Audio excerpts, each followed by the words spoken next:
अस्सलाम वालेकुम। मैं हूं आयशा रफ़ीक और आप देख रहे हैं हमारा यूट्यूब चैनल आयशा रफ़ीक ऑफिशियल। नाज़रीन, सऊदी अरब का कानून दुनिया के बेहतरीन कवानीन में से एक है, जहां अमीर गरीब में कोई फ़र्क नहीं किया जाता, जहां छोटे बड़े को बराबर समझा जाता है और जहां मर्द और औरत कानून की नज़र में बराबर हैं। हाशिम खान, जिसका ताल्लुक़ सवात से था, वो 4 बहनों का इकलौता भाई था। उसकी वालिदा उस वक्त फ़ौत हुई जब वो महज 6 साल का था। उसके वालिद ने बच्चों की तरबियत में कोई कसर नहीं छोड़ी। घर में गुर्बत इंतहा की थी। जब हाशिम खान की उम्र 21 साल हुई तो उसके वालिद ने गुर्बत के हाथों तंग आकर उसे सऊदी अरब भेजने का फ़ैसला किया। हाशिम खान का अपने चचा से बेहद प्यार था, लिहाजा उसने चचा से कुछ पैसे उधार लिए और बहनों को रोता हुआ छोड़कर सऊदी अरब चला गया। उसकी बहनें उसे परदेश भेजने के हक़ में नहीं थीं। वो चाहती थीं कि हाशिम खान पाकिस्तान में रहते हुए कोई काम करे, मगर उस वक्त सवात में हालात इंतहाई ख़राब थे। वहाँ पर लोगों को मजदूरी मिलना बहुत मुश्किल था। हाशिम खान को जद्दा के एक बहुत बड़े शोरूम में गाड़ियों की देखभाल का काम मिला। तनख्वाह अच्छी खासी थी, जिसकी वजह से घर में पैसों की रेल पेल हो गई। इसने 2 साल खूब मेहनत की, जिसकी वजह से 3 बहनों की शादियां हो गईं। हाशिम खान जिस कफील के पास काम करता था, उसका एक बेटा था जो इंतहाई ज़िद्दी, बिगड़ा हुआ और हर वक्त झगड़ता रहता था और गुस्से के आसार हर वक्त उसके माथे पर रहते थे। उसके बाप ने कई बार उसे समझाने की कोशिश की, मगर वो उसकी बातों को सर से गुजार देता और चला जाता। उसे ख़राब करने में उसके वालिद का ही हाथ था, जो उसकी हर जायज़ और नाजायज़ फरमाइशों को पूरा करता था। एक दफ़ा हाशिम खान कफील के बेटे के लिए कुछ खाने पीने की चीज़ें लेकर आया। जब वो चीज़ें खोलकर उसके सामने रखने लगा तो कोई चीज़ उसके कपड़ों पर गिर गई। उसने हाशिम खान को बुरा भला कहना शुरू कर दिया। वो खामोशी से सुनता रहा। आखिरकार कफील के बेटे ने उसे धक्का दिया, जिसकी वजह से हाशिम खान गिर पड़ा। वो गुस्से से उठा और उसने कफील के बेटे की अच्छी खासी धुलाई कर डाली। जब दोनों को लड़ते हुए देखा तो लोगों ने दोनों को जुदा करके समझाया। इतने में कफील भी वहां पहुंच गया और ऐसा पहली बार नहीं हुआ था। इससे पहले भी कई बार उसने मुलाजमों के साथ ऐसे ही बदतमीजी की थी। चुनाचे शोरूम पहुंचकर जब उसे मामले का पता चला तो उसने भी अपने बेटे को खरी खरी सुनाई और आइंदा शोरूम पर ना आने का कहा। शोरूम पर तमाम गैर मुल्की खुश थे कि हाशिम खान ने सबका बदला ले लिया। कफील का बेटा लाड प्यार से पला बड़ा था। उसे कभी किसी ने हाथ तक नहीं लगाया था। वो भला मुलाजिम की ज्यादती कैसे भूल सकता था। लिहाजा वो हर सूरत हाशिम खान से बदला लेना चाहता था। वो बदले की आग में बाप को भी खरी खरी सुना देता और ऊंची आवाज़ में बात करता और कहता कि अगर आपको मुझसे प्यार होता तो आप फ़ौरन उस मुलाजिम को निकाल देते।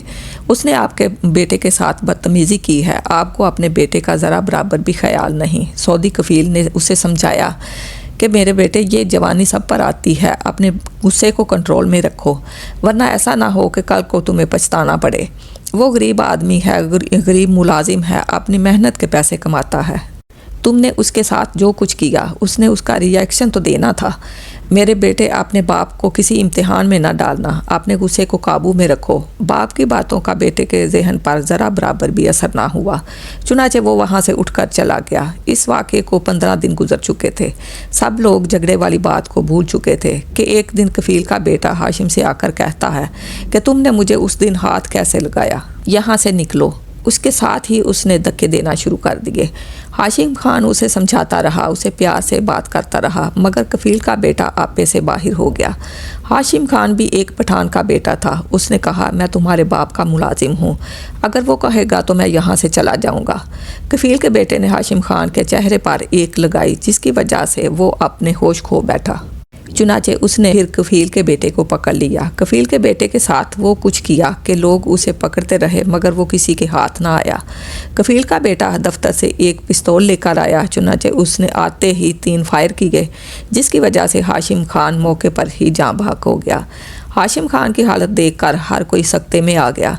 हाशिम खान को अस्पताल पहुंचाया गया, मगर उन्होंने जवाब दे दिया और कहा कि इसको फौत हुए 1 घंटा गुजर चुका है। सऊदी पुलिस ने कफील के बेटे को गिरफ्तार कर लिया। जब हाशिम खान के वालिद और उसकी बहनों तक ये खबर पहुंची तो उनकी तो दुनिया ही उजड़ गई। वो अपनी बहनों का इकलौता भाई था।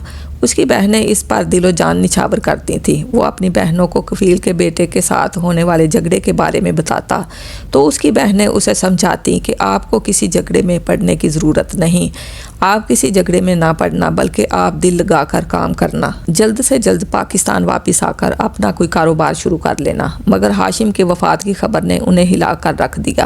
سعودی کفیل کو جب پتہ چلا تو وہ جیل میں اپنے بیٹے سے ملنے کے لیے گیا اور اسے کہنے لگا کہ میں نے تمہیں کئی بار سمجھایا مگر تم نے میری ایک نہ مانی۔ میں نے کہا تھا کہ بیٹا اپنے باپ کو کسی امتحان میں مت ڈالنا، اپنے دل میں کسی کے لیے بغض نہ رکھنا، بغض غصے کو ہوا دیتا ہے۔ میرے بیٹے تم کسی کو کس طرح ختم کر سکتے ہو، مجھے یقین نہیں آتا۔ کفیل کا بیٹا روتے ہوئے اسے معافیاں مانگنے لگا، کہنے لگا بابا مجھے ایک دفعہ یہاں سے نکلوا لو، آپ جس طرح کہو گے میں آپ کی بات مانوں گا۔ کفیل نے اسے حوصلہ دیا کہ میں کسی نہ کسی طریقے سے ہاشم خان کے گھر والوں کو راضی کرنے کی کوشش کرتا ہوں۔ چنانچہ سعودی عدالت میں ہاشم کا کیس چلنے لگا۔ آخر کار فیصلہ ہوا کہ فلاں تاریخ کو کفیل کے بیٹے کا سر قلم کر دیا جائے۔ اگر مدعی گھر والے دیت لے لیتے ہیں تو مجرم کو معاف کیا جا سکتا ہے۔ اب سعودی کفیل ہاشم کے گھر والوں کو راضی کرنے کے لیے سوات گیا۔ ہاشم کے والد اور بہنوں کو راضی کرنے کی کوشش کرنے لگا مگر انہوں نے صاف انکار کر دیا۔ چھوٹی بہن نے کہا کہ اگر ہمارا بھائی واپس آ جائے تو ہم آپ کو معاف کرنے کے لیے تیار ہیں۔ سعودی کفیل نے نوٹوں سے بھرا بیگ ان کے سامنے رکھ دیا مگر ہاشم کے والد نے انکار کر دیا کہ میں ان پیسوں سے اپنے بیٹے کا سودا نہیں کر سکتا۔ کفیل اپنا سب کچھ دینے کے لیے تیار تھا مگر ہاشم کے والد کا فیصلہ اٹل تھا۔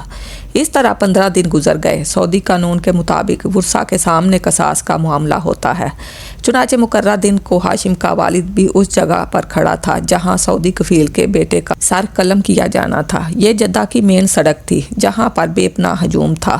چنانچہ سعودی کفیل پھر ہاشم کے والد کے پاس آ کر منت سماجت کرنے لگا۔ اس نے کہا میں اپنی تمام دولت دینے کے لیے تیار ہوں، خدا کے لیے آپ میرے بیٹے کو معاف کر دیں۔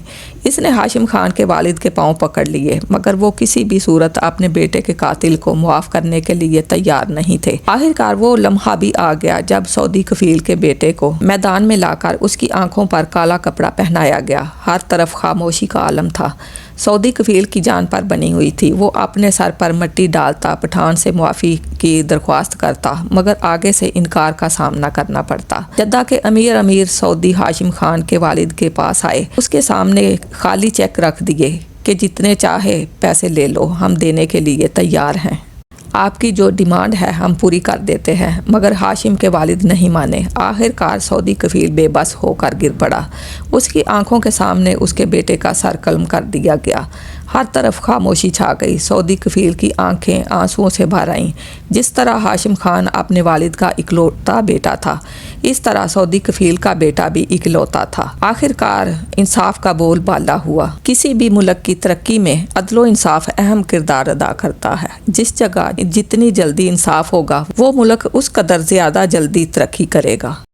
ناظرین، بہت دکھ ہوتا ہے، دل دکھی ہو جاتا ہے ایسے واقعات سننے کے بعد۔ انسان سوچتا رہ جاتا ہے کہ طاقت، دولت اور رعب و دبدبہ سب ایک لمحے میں ختم ہو سکتے ہیں مگر عدل اور حق ہمیشہ باقی رہتے ہیں۔ یہاں یہ واقعہ ختم نہیں ہوتا بلکہ یہ ایک یقین دہانی ہے کہ ظلم جب حد سے بڑھ جائے تو انجام سامنے آ ہی جاتا ہے۔ قانون جب مضبوط ہو، جب انصاف ہو تو امیر اور غریب سب ایک ہی صف میں کھڑے ہوتے ہیں۔ اللہ ہر والد کے سہارے، ہر بہن کے بھائی، ہر ماں کے بیٹے کی حفاظت کرے اور ہمیں اتنی ہمت دے، اتنی طاقت دے کہ حق کے ساتھ کھڑے رہ سکیں۔ اگر آپ چاہتے ہیں کہ دنیا میں انصاف قائم ہو تو اس ویڈیو کو لازمی شیئر کریں اور ہاشم خان اور اس جیسے ہزاروں محنت کش نوجوانوں کے لیے دل سے دعا کریں کہ اللہ انہیں جنت الفردوس میں اعلیٰ مقام عطا فرمائے، آمین۔ اپنا بہت سا خیال رکھیں۔ مزید ایسے سچے اور سبق آموز واقعات کے لیے چینل کو سبسکرائب کریں اور کمنٹس کے ذریعے اپنی قیمتی رائے کا اظہار ضرور کریں۔ اس کے ساتھ ہی اپنی میزبان عائشہ رفیق کو اجازت دیجیے۔ اللہ حافظ۔